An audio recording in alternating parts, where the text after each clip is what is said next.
Good morning. My name is Asanda Sosibo. It is a pleasure to be here this morning, and on behalf of the Tarsus Technology Group, I would like to welcome you to our second installment of the Engage webinar series. This group of webinars is called Engage, aptly so that we all collaborate and engage on relevant topics and discussions. So please do engage with us this morning.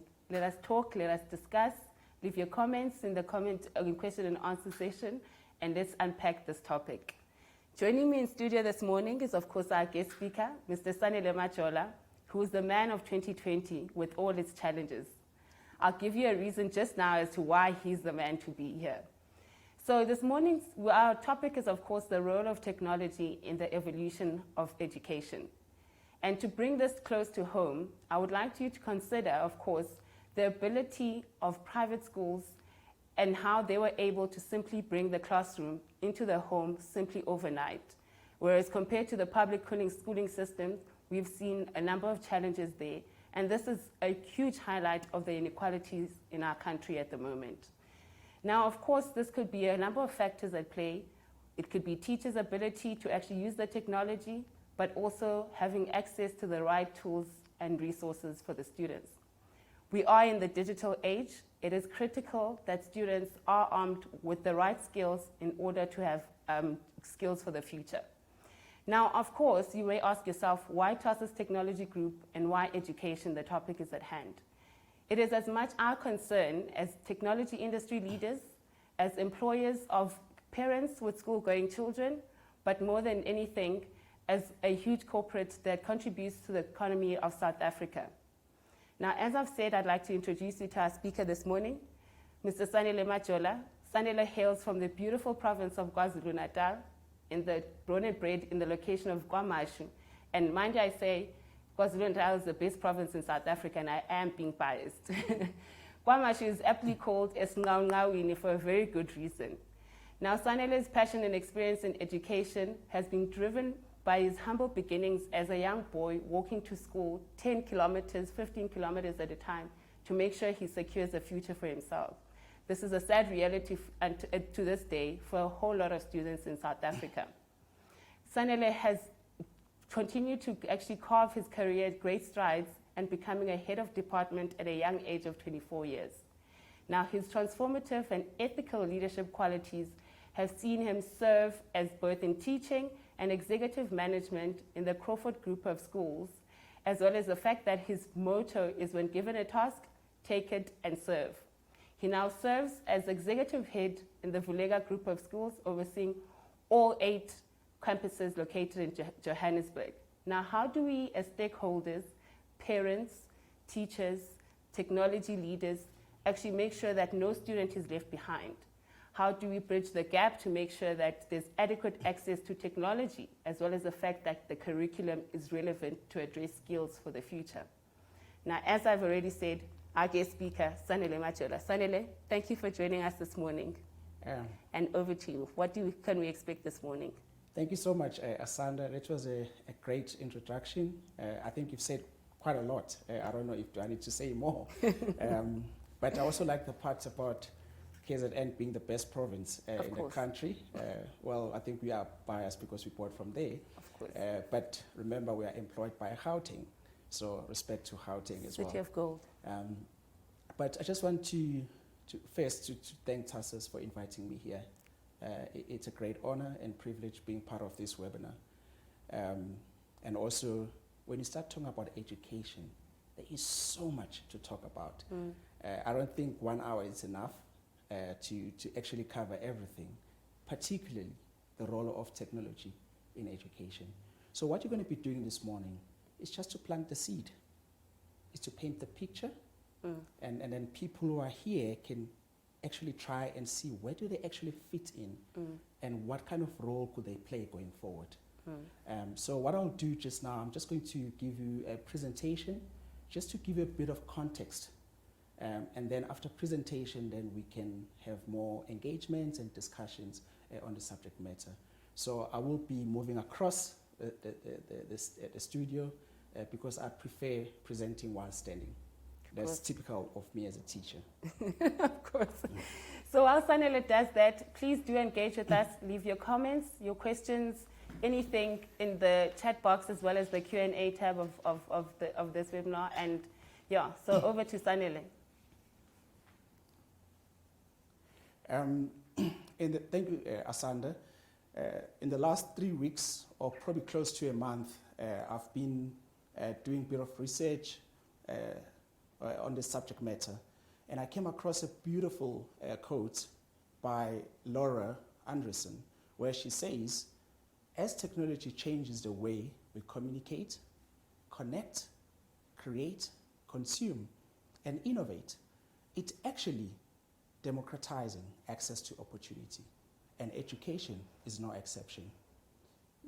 I've seen so many industries going through radical changes, but I've always felt that education, we are left behind. As you know, we're living in a digital world where access to information, connecting with the rest of the world is of paramount importance.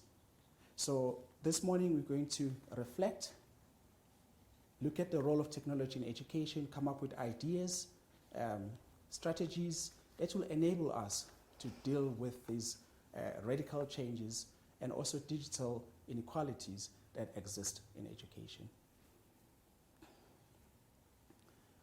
A well-known entrepreneur, big name in IT space, Bill Gates, he once said, we always overestimate the change that will occur in the next 2 years and underestimate the change that will occur in the next 10. Do not let yourself be lulled into inaction.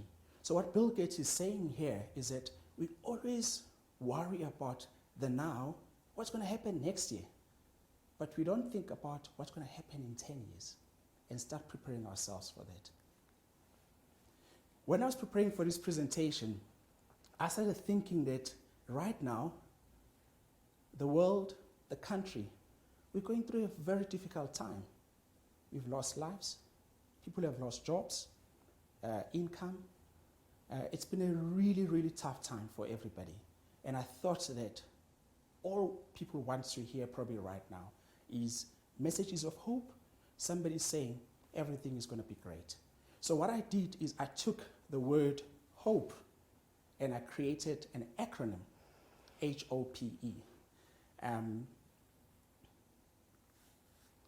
that acronym stands for, H stands for hybrid instruction, O, opportunities, P, partnerships, and E, equality. I got the order right there. But what I'm going to do this morning, I'm going to do something different. And the teachers won't like this because I'm going to disrupt the order. I'm going to start with the last letter, which is E, equality. And then I'll move up to partnerships, opportunities, and then hybrid instruction. Hybrid instruction, we're talking about blended learning. So what I've done is I managed to get a few statistics from Stats SA. These statistics about the social impact of COVID-19 in this country. So the information was gathered from different households, but we're going to be focusing on education. As probably some of you might be aware that during lockdown, most children were able to receive work via WhatsApp, email, and other platforms. But unfortunately, there are millions of children that never receive anything between March and August. And that's why we're here this morning as well. Let's look at these statistics. Tools available for home learning. So these are the tools that are available during lockdown, and they're still available as well in these households. Smartphone, 76%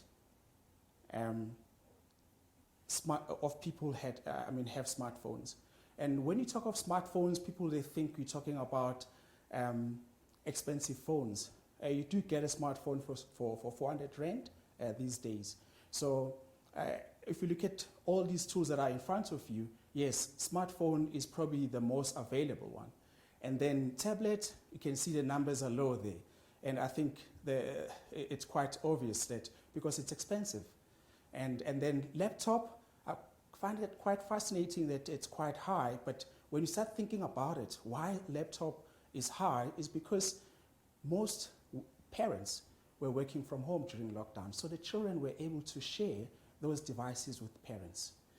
And then on the other side of the screen, Department of Basic Education, unfortunately, they struggled to send work home. They struggled to set up online teaching. So they had to rely on TV and radio. And when you look at the statistics, they're not great. That means most children did not even try and use or utilize the information that was posted either on radio or television. It's one thing to have a smartphone or a device, but it's something else to have enough data to complete work. So if you look at these statistics here, those kids were using cell phones. Only 31% had enough data to complete work. Ladies and gentlemen, that is scary. If you are in IT or telecommunication and you're part of this audience, please think hard about it. And also, us as teachers, it's easy for us to send work home, expecting that kids are going to do it online. But only 31% had enough data to complete work. And then the last one, it's about access to internet. I think that is critical. And again the kids that were on cell phones, only 44% had access to internet for educational purposes. And then there's also a 6% with no internet at all. Some of you might have read about Maslow's hierarchy of needs, where you talk about the basic needs and so on. So I've decided to create my own hierarchy here. I call it digital citizenship hierarchy. It's a pyramid. For us to produce digital citizen, there are certain things that needs to happen. Let's look at the base. What forms the base? The bottom of that pyramid. Affordable devices. We must make devices affordable for everybody. IT infrastructure, connectivity. And also one thing that we've realized is that data is the new basic need. It's no longer just water, clothing, food, but data is the new basic need. So if you are covered from the bottom, then what happens next? We've got access to information. And when we've got access into information, then we are able to create equitable digital society. Then we can talk about digital citizens. A few weeks ago, I was on Tarsus Technology Group Facebook page, and I'm going to ask you to, if you've got time, just visit their Facebook page. They post interesting articles, probably every second day. And I came across this beautiful piece of work by Sanele Majola, where she says, consumers everywhere will never be the same. The consumer profile has been disrupted in such a way that businesses have no choice but to understand who their new customer client is, as well as try to predict what the profile of the future customer client may demand of them. This is huge. This is so important for people who are in business. The customer that you had before COVID-19 is no longer the same as the customer that you have now. Those who are in teaching, who are teachers, educators, the child that you had before COVID-19 is no longer the same as the child that you have now. What is the latest generation? We're busy dealing now with Generation Alpha. It's a different generation. And as a teacher, you need to understand what are their needs. And then if you understand their needs, then it's easy to connect with them, and they also can connect with you. And those who are in business, it's the same thing as well. You need to understand who's your client right now. Hybrid instruction, blended learning. As I said, education has evolved right now because of COVID-19. So when you talk of blended learning, we're not talking about just learning happening at school and at home only. You can have blended learning at school where a teacher introduces a concept. It's a face-to-face, and then the kids, later on, they work on technology or they mobile. And also, when you talk of this hybrid instruction, one thing that we've realized now is that home is a new learning space or workspace. So now, if home is a new learning space or workspace, now let's talk about partnerships and opportunities. So if you're in IT or telecommunication, there's a gap in the market. Home is a new learning space or workspace. What are you doing about that? And also it's important as well for government to create partnerships with businesses so that we can actually transform South African households and make them conducive for learning to happen. And days of having learning within those four walls, traditional four walls, are over. Learning can happen anywhere. And also, again, it's important as well, parent-school partnerships.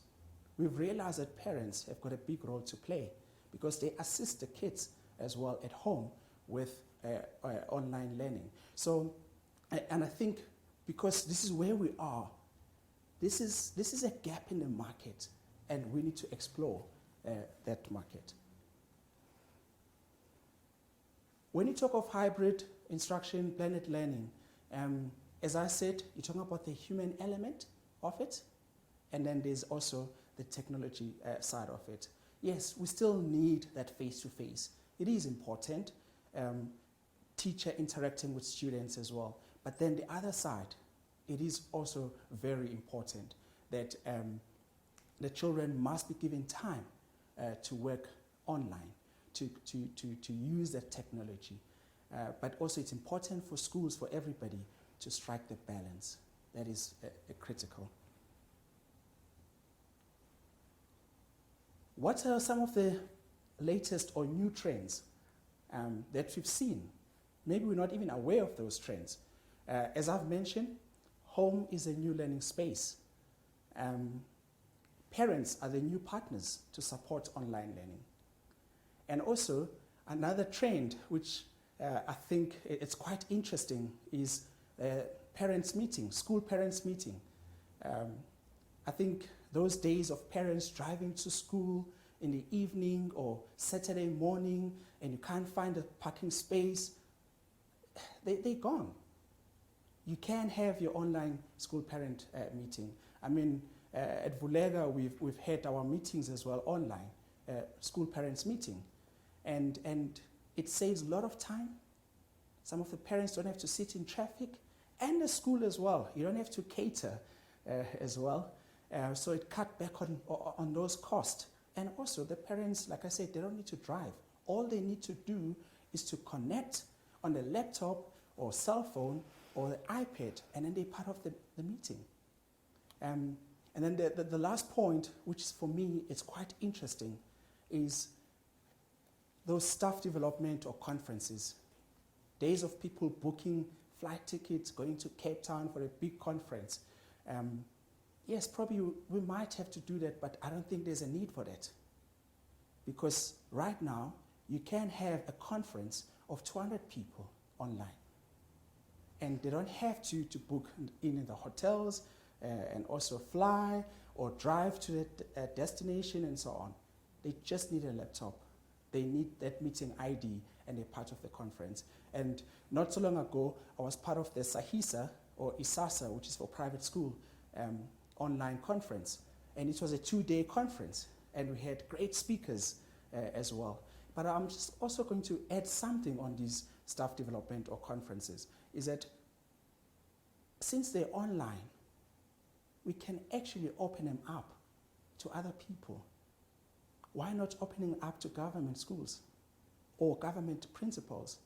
And then they're part of that webinar. And they get to see those great speakers that the private sector are able to invite. And then in that sense, we're sharing information. More trends. Last night at Vula School, we had our very first online or virtual school open day. It was quite interesting. We had parents, they were asking questions, we did presentations. They didn't have to drive to all of our 8 schools. It took us probably 1 hour and 30 minutes and the meeting was over. But they got to see through visuals all our campuses. And also universities now these days, they also run online courses. And also another thing that we've noticed in the education sector, there's an emerge of online schools, homeschooling, because some of the parents are still not comfortable about sending their kids back to school. And then online assessment, that's also another tool. I know probably teachers still enjoy marking the books, but you can do the test, kids get instant results. And also the nice thing about online assessment is that the system will keep all the results and you can actually see the child, how is it performing, because you've got all the statistics done for you. What are the ideas that could take us forward? These are just some of them. We need to really get into this idea of forums, online forums, international webinars, universities. You can get a university student sitting in KZN talking to a guy in UK and have a professor from University of Harvard talking to them. All they need is just to connect. So it's important because we live in a global village to share this information. Another idea as well is you can see top right, on top right of my screen here, that's a bus, but that bus was converted into a mobile tech lab. So this could be useful for rural areas and also township schools, where this bus can travel to 1 or 2 schools, it's fully equipped, and then the kids can actually have 1 hour where they interact with the tablet or the desktop, and they get few basic lessons there. Another thing also, fundraising. Our school, we're a non-profit, so we rely on fundraising as well and donations. So during lockdown, we had to find ways to raise funds, and we came up with brilliant ideas. We had a staff dance competition versus parents. Can you imagine the chaos there? We had also virtual cycling, we had karaoke, and people paid to watch these fundraisers. And also, again, partnerships between private and public schools. It is important. For us to go forward, we need to share the skills, resources, and talents. You might be thinking, it's my birthday. It's not my birthday. The cake analogy, I call it a 2 versus 8 piece of cake. If you have a cake and you slice it just in 2 halves, you can only feed 2 members. But if you slice it into 8 pieces, you're actually feeding more people than just 2. So what I'm saying here, I'm talking about broad-based empowerment. In your organization, if you empower everybody, just to give you a simple example, when we were about to reopen schools, one of the senior managers at Vula asked me, okay, who are we going to train with COVID and safety plans and everybody? And I said, I want everyone, including cleaning staff, groundsmen. And I said, think about it. And those who are also having companies. Who's the first guy to arrive at work?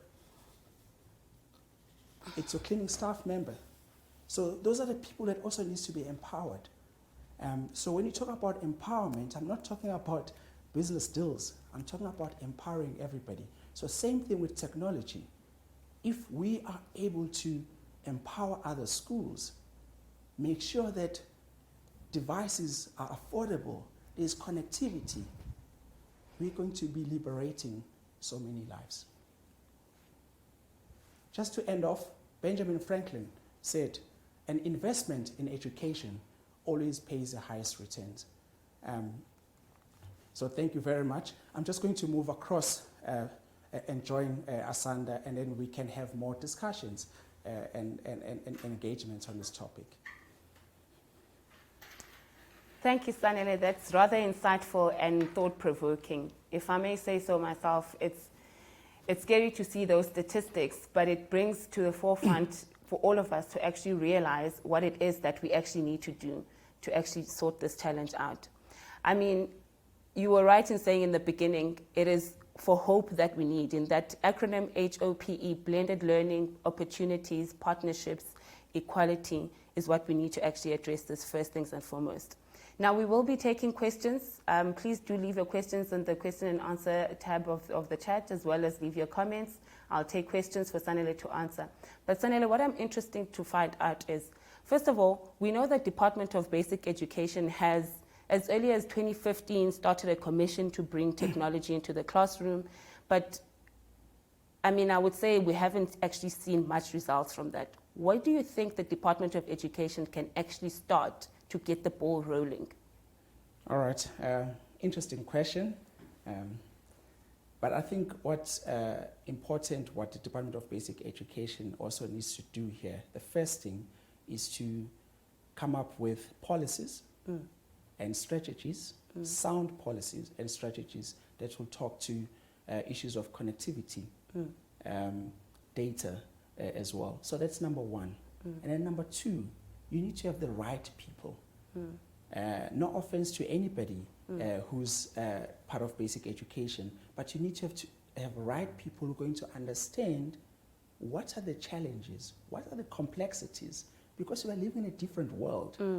And to understand these complexities, you need people who are able to go further and engage young people and do research work and connect with the rest of the world and understand what is it you're talking about when you talk about industrial revolution. It's one thing to put it on paper and then it's a policy and then you take it to the teacher, but the teacher doesn't know what you're actually talking about. So another thing also is to make sure that you train teachers how to use technology. And not only those who are in the system, but you can actually take it back to the teacher training colleges or universities. And that's where also those students needs to be introduced to technology, especially how to utilize technology in a classroom space. All right. So if I understand, it's all about actually getting an understanding at root level, the policies and strategies and what actually affects the person who's standing in the classroom as opposed to what the child is getting from the teacher, because that's what we're used to. I mean, and another thing critically is, because you are talking about the Industrial Revolution, is that there are skills of the future that have been considered these days, things like critical thinking. How do you think the curriculum can actually incorporate all of that? Because jobs of the future are completely different from what it looks like now. How do we incorporate critical thinking, entrepreneurship, innovation in the school curriculum as it is at this point in time? Well, I mean, when you talk about those skills, if you go to Department of Basic Education, the curriculum, those skills are there. And also private schools, they also have those skills. We call them 4 C's. Others have got 5 C's, others more than that, which is critical thinking, communication, creativity, and collaboration. So what we've done at Vula is we've added another C. It might sound like sweet, but it's not sweet. We added another C, which is community. And again, when you deal with these skills, you have to be intentional. So, for example, I always challenge teachers and say, you talk about communication and collaboration, but your classroom setup has got long rows of tables. And how are the kids going to communicate? How are they going to collaborate? Because the setup doesn't allow that. So you have to be intentional. And also talking about the 5th C that I spoke about, which is community. Children come from communities. They're part of communities. So it's important for the school to bring in community into learning. So in education, we have what we call celebration of learning. Celebration of learning happens if after you've done a project as a teacher, then at the end of that project, then you invite like parents or you invite a speaker to come and enrich this program. And I remember when I was a teacher years ago, I used to run a project, budget speech project, because I was teaching economics. And so we'll do the whole project on the budget speech, but then once we finish, so the kids will get like a budget of 200 billion, and then they to choose government departments and then allocate that money and also motivate how they're going to spend that money. So after, probably like towards the end of that project, then we'll have somebody coming in. And then one year, I managed to get the National Treasurer Director General, Mr. Dondo Mukhanchana. He came and he addressed the children, and the children asked him tough questions on the budget speech. Yeah. That is celebration of learning. That is intentional. Now you're dealing with the community. And I think to that point, it means that obviously with all of this invoking community and collaboration and actually inciting critical thinking, all of that, what point you made on the, or when you're presenting, is that with that being open to the rest of the world, it's much easier to do all of that because you are taking from different communities a different type of learning. You are invoking a different skill of thinking and questioning whys and getting deeper into the question. And technology can open that door wide open for a whole lot of students. Okay, no, I hear you, but I mean, we could go on forever about this. Let's just see what questions we have. I mean, we have a question from Anonymous who says, very interesting statistics. How can schools bridge the gap with their communities in order to deliver online learning for all? And I think that also one of those that we touched on. But I mean, how can communities can actually deliver on online learning for all? Well, like I said, for example, if you're talking about like rural communities, yes, they don't have much resources. So there you do need probably intervention from the government. We also do need, like I said, partnerships with businesses. And also it's important for government to say, you know what, I don't have enough resources. And there's nothing wrong going across to private sector and say, listen, I need resources. I want to help that community. I want to bring online learning in that particular community. And I don't think private sector would actually have a problem with that.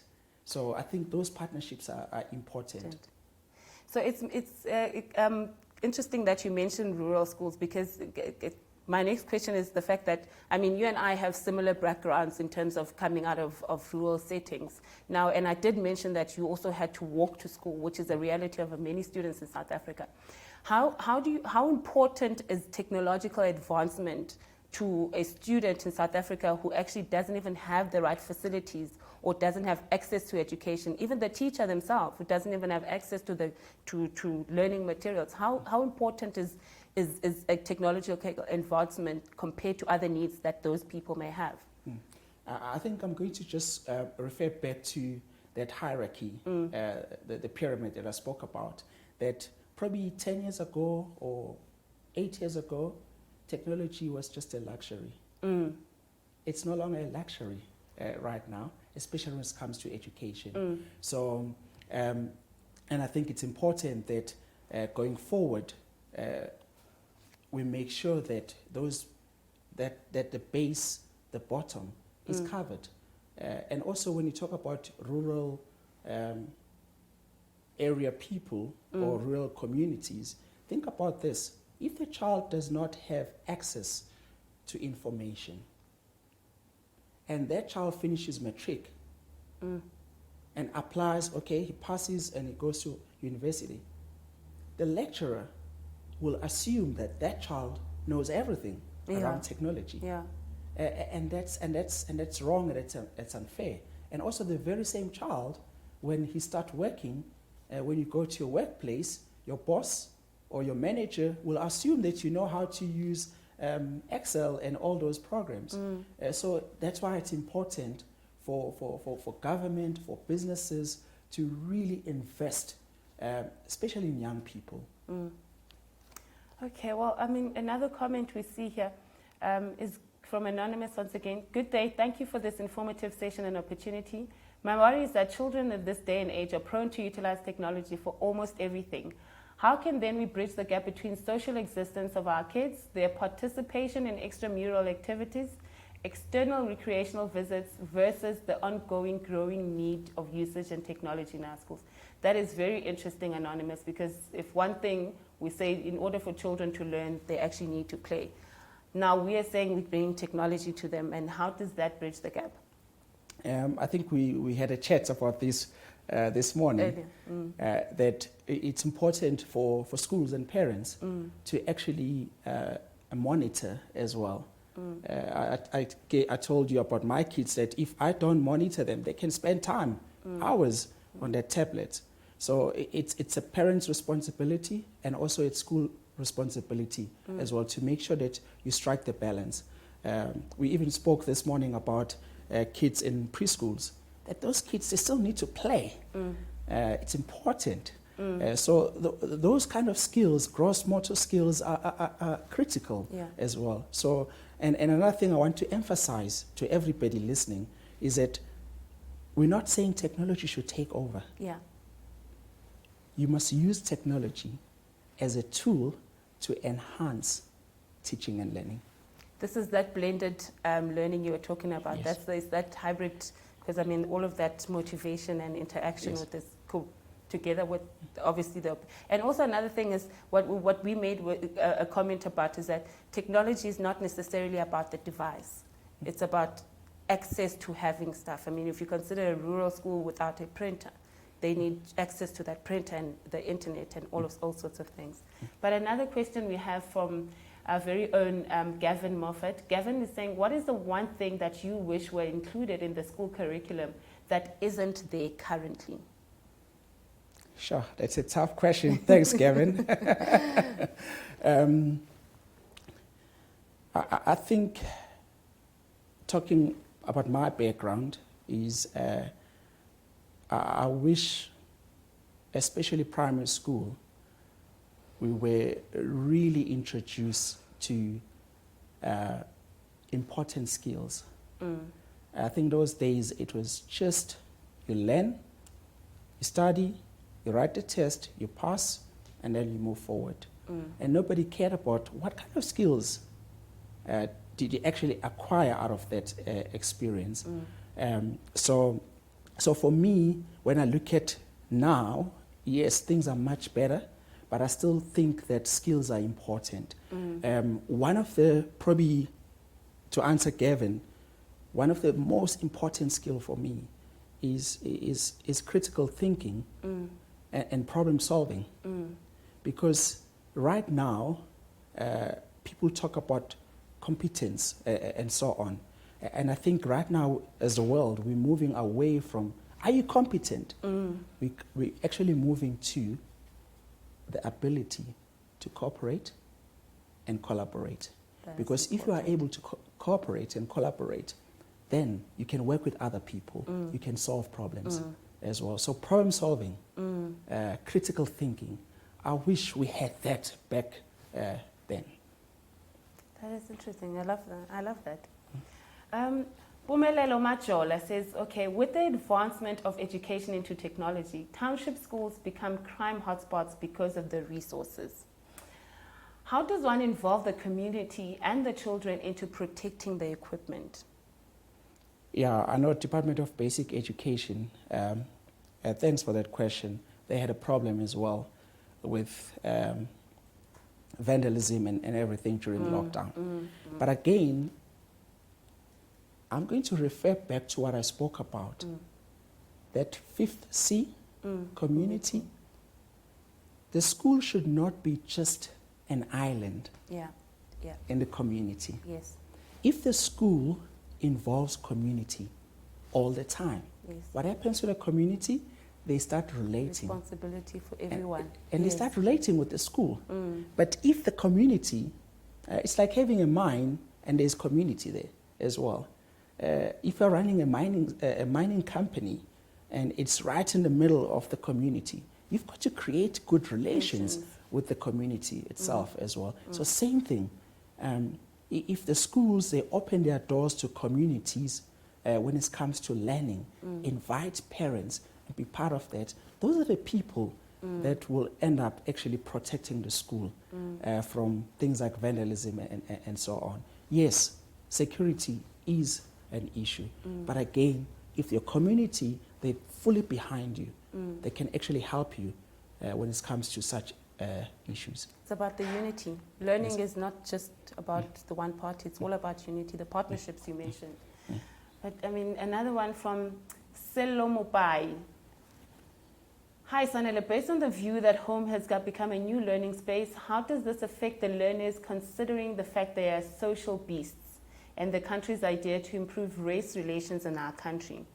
Secondly, how does actually, let me just stop there because we'll go into that other one. How does countries to improve, how do we actually do this? Because I mean, we've touched on the fact that kids still have to play, but I mean, how do we promote the fact that there's still relations in the country? We're a diverse country.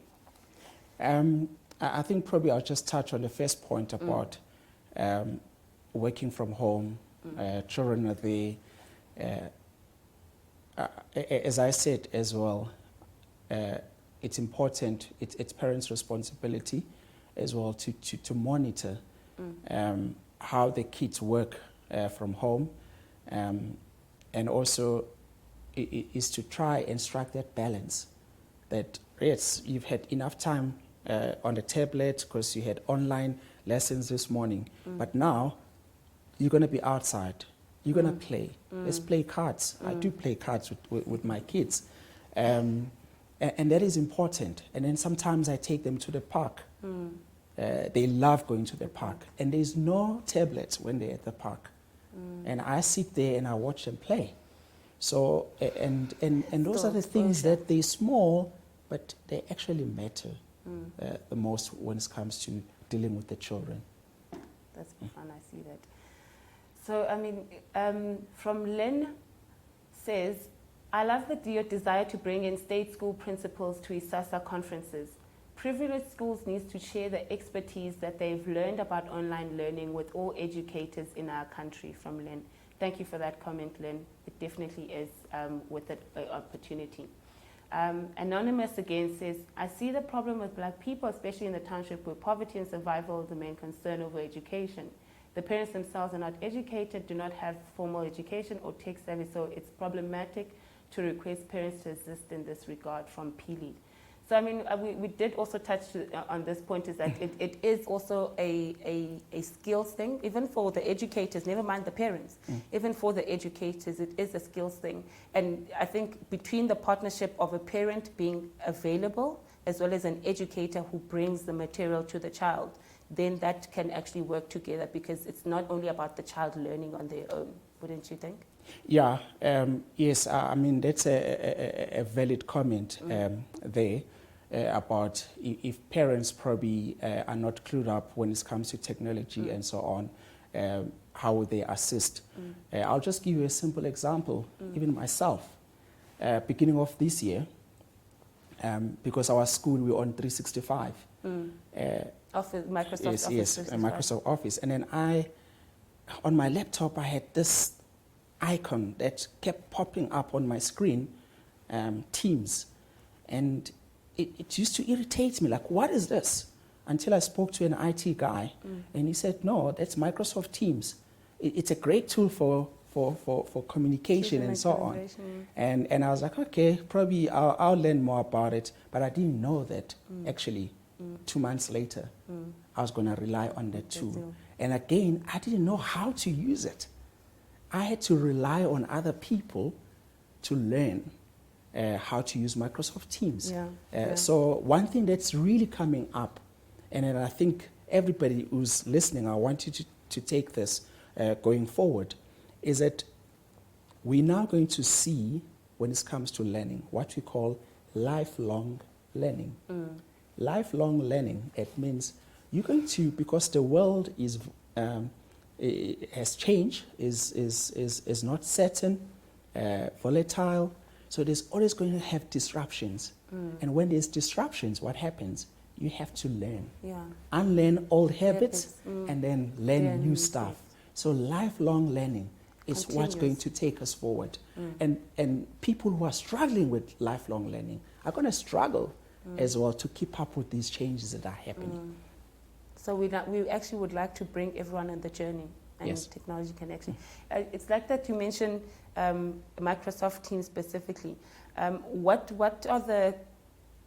What stood out for you as a technological advancement during this pandemic of COVID-19 or with this lockdown? What was one thing that you think assisted education specifically during this time? You know, when President Ramaphosa, when he announced the lockdown, probably that was the defining moment in the history of this country, especially this year. And also, when he finished talking, I was stunned and I started thinking, what's next? And all those people who are in education, they were also thinking, how are we going to get work to children? How are we going to reach out to parents and children at that time? So, and one thing that we've actually learned to value the most is data collection and interpretation of data to make decisions. So what we did also as well at Vula was we sent a survey to parents because we didn't know how to send work home, what kind of platform to use. So, and then from the feedback that we got from parents at that time, beginning of lockdown, was WhatsApp, emails were probably preferred platforms to receive work from school. And we did that. And then, but during that period, we also started thinking about what's next. How are we going to conduct lessons? How are we going to, besides sending work via WhatsApp? And then we started introducing staff to Zoom, Microsoft Teams. We ran training for staff. We even made modules for all our teachers as well. So that change also was critical, not only in our school, but in all other schools as well. Another thing also that was quite fascinating about that period was that for the first time, the teacher and the child were on the same level. Lifelong learning. Yes, we're on the same level. Lifelong learning. So, and then that actually forged collaboration between the teacher and the child. So, and in terms of technological advancements and discoveries was that, yes, collection of data is important. Even those who are in business, they know that it's important to have the right data and then you make decisions based on that. Yes. And then also the platforms that we used to run these online lessons, like Zoom and Microsoft Teams, I think they really helped us a lot. It's not perfect. So that's why I said we talk about lifelong learning now. So we're going to keep improving on that. But to those who are thinking that, okay, now we're going back to school, maybe next year, we're not going to have online learning, I'm telling you, we're actually in denial. It's here to stay. And this is the new world that we're living in. The digital age we are in. Yes. Yeah, of course. Now we are almost out of time. I just want to say that we do see the comments, we do see the questions. If we do not get to your question, because I do see everyone's, thank you so much for the interaction, and I did call on you to engage, so we do appreciate it. I'm just going to take 2 more questions before we start wrapping up. We do only unfortunately have an hour because people must still get back to their lives. We would like to still be the center of attention, but you know. So from Monique Verdane, what role would you like to see the private sector playing in enabling tech infrastructure? Well, I think for me, when I speak about the infrastructure, I'm talking about connectivity, bring it closer to the communities. And I spoke about the affordability as well. So if you are the seller, you're actually making these items. Like I said, 10 years ago, technology was just a luxury. Right now, it's not a luxury. It's a basic need. That data is a basic need. That cell phone or the tablet is a basic need. And those are the kind of devices that we need, which form the infrastructure that will enable us to move forward. And also, again, when you talk about some schools, we are also lucky as Vula. We were part of that Vumatel project where they were actually installing fiber in so many schools, and we didn't have to pay a cent for that. So those are the kind of intervention that probably the guys who are in IT, telecommunication can actually do, but also the private sector, they can actually assist with funding some of these projects as well. So I'm not talking only to IT or telecommunication people, but I'm talking to people who are in business, that you can be involved. You can say, I'm going to fund this project. Let me create a group that's going to run this project, stakeholders, make it proper, professional, and then you get people involved. And then you will see probably 5 years later, you're going to look back and say, wow, I made a difference.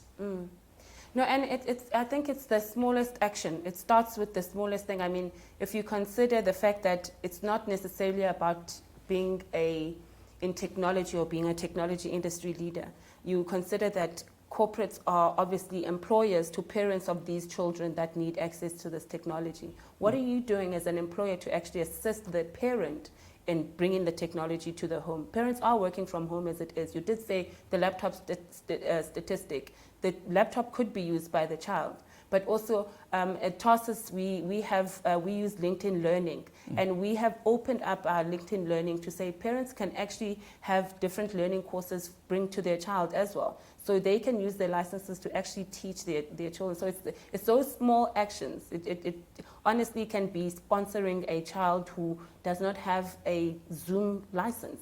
It's a school that doesn't have a printer because that's actually accessing some kind of other curriculum than they have on the textbook. So it's all of those small actions. No, that's definitely, I agree with that. One last question before we go. If we do not get to your question, we will be answering some of these, and Sanele will answer, and please look out in your inboxes for some of these answers. One last question that I will take will be from Anonymous. How well are our educators prepared for technology? We found that in many cases, technology is available, but our teachers in many cases could not use it to teach. This is from Werner Herbst. So, I mean, how could the teachers be, how do we upskill teachers? I think that's the main thing. How are educators going to be upskilled to actually use the technology? Well, I think the schools or companies, yes, we have a responsibility to provide the infrastructure. We have a responsibility to provide devices. I'm talking about teachers, not children or employees. That's our responsibility. But then, and also organize training. And once the teachers are trained, then it's up to a teacher to actually take that probably bit of information and apply it and move his teaching forward. But also what I want to emphasize here is that if a teacher receives all sorts of training and still doesn't want to use it, I think that probably serious injustice as well to the children in that class. Because, let's face it, the children that we have, they know technology better than us. So what we need to do, I was attending a talk by Musa Kalenga, who's a brilliant speaker. He said, we need to change who is in charge. Now we're talking about children, we're talking about youth, that we need to tap into young people. So the teacher has got the responsibility. You don't have to be an expert. The kids know how to do it. All you have to do is to create a platform for them to utilize it. And then you learn from them as well. The first time I used an iPad in the classroom, I remember I had sleepless night thinking, how am I going to use this? And then the kids were like, sir, don't worry, this is how you do it. This is where you, yes, I received training. But they helped me as well. So that is important for teachers to understand that you are no longer just the source of every piece of information. The kids are as well. And you must allow them to be part of that process. Oh, for sure. That's interesting, Sanele. I mean, we are guided by so many things in all of this. It's not only about the device, it's about the access, it's about the partnerships, it's about the collaboration. It's just unpacking all sorts of things. But like I did say, we do have only an hour. And I mean, as we wrap up, I'd like to thank everybody for your comments, great ideas for fundraising. Obviously, how can we support Vulega is one of the questions. We, as I said, Vula is a low-fee independent school. We're a non-profit organization. We run, there's a program that we run, which I find it fascinating. It's called Support a Child Program. So with that program, what you do, it allows anybody, any South African or even somebody sitting overseas, to pay towards somebody's education. You can pay as little as 300 Rand. Pay it forward. And I'm going to take this opportunity as well. I know probably this guy won't be happy. The CEO of Tarsus, Miles Crisp, he's part of that. He's been funding children's education at Vulega for so many, many years. So on behalf of Vulega, we are so grateful to have somebody like that. And also other donors that are part of the school. So it starts with the smallest action from just you. It's not about the device, it's not about the big bang and what the government can do. It actually just starts from the smallest action from you. And one thing that stands out for me is that the World Economic Forum, there's an interesting statistic, is that 65% of children that are going into primary school at this point in time are actually going into jobs that don't even exist yet. What are we doing about that? That's 65% of children going into primary school. Where does that put the child in school at this present moment? Where does that child put the student who's leaving varsity going into the job space at this present moment? Now, this is not only just about the government. It's not only about the tech industry leaders. It's not only about the parent. It's about all of us collectively. We are all responsible for the education of a South African child and making sure that they right up there with the children from first world countries who have had access to technology. What are we making sure that the South African student does not get left behind? Now, as we wrap up, Sanele, I just would like to give you a moment to just give us any closing remarks. Just before I go into my closing remarks, I just want to thank Tarsus Group, Yolanda, the crew that has really helped me in the last 3 or 4 weeks preparing for this webinar. Yolanda, Rosita, and also yourself, Asanda. Thank you. Thank you so much. And there's also so many people who've been actually involved behind the scenes. So I just want to thank Tarsus for the way they've actually ran everything. And also a special thank you to Gavin. That's a guy who's great when it comes to media training. So thanks to Tarsus, and also thanks to Vulega, to my family, my wife and the kids, and everybody who actually took time to be here. And then just to close off, I'm going to close off with my favorite quote by Mahatma Gandhi, where he says, "Be the change you wish to see in the world." If you want to make a difference, it has to start with you. So if we want to change what we have right now and the world that we find ourselves, it has to start with us. And I was reading about, there's a guy also, Graham Condrington, he was saying, we need to reimagine the world that we want to have. Yeah. We cannot rebuild the past. And that's what I want us to do going forward. So here's the call to action, everybody. It starts with you. What can you do right now, where you are, to actually contribute to this change? Making sure that we are moving forward, that we are in the digital age, that we are doing these things and initiatives to actually bring access, to bring the right curriculum to the students of South Africa. So thank you so much for joining us today. Please do look out for a survey that will be coming to your inbox, and give us your feedback on this as we collaborate and make sure that we still bring you content that is relevant, that is insightful, that will contribute to our better living. So please complete that survey for us, and please do continue to engage with the Tarsus Technology Group social media pages. And most importantly, the time is now. Make sure that we are all together and collaborating. Technology is not a monster. It's to better our way of life. and let's move forward together. So thank you so much, everyone. Please do take care and have a good day.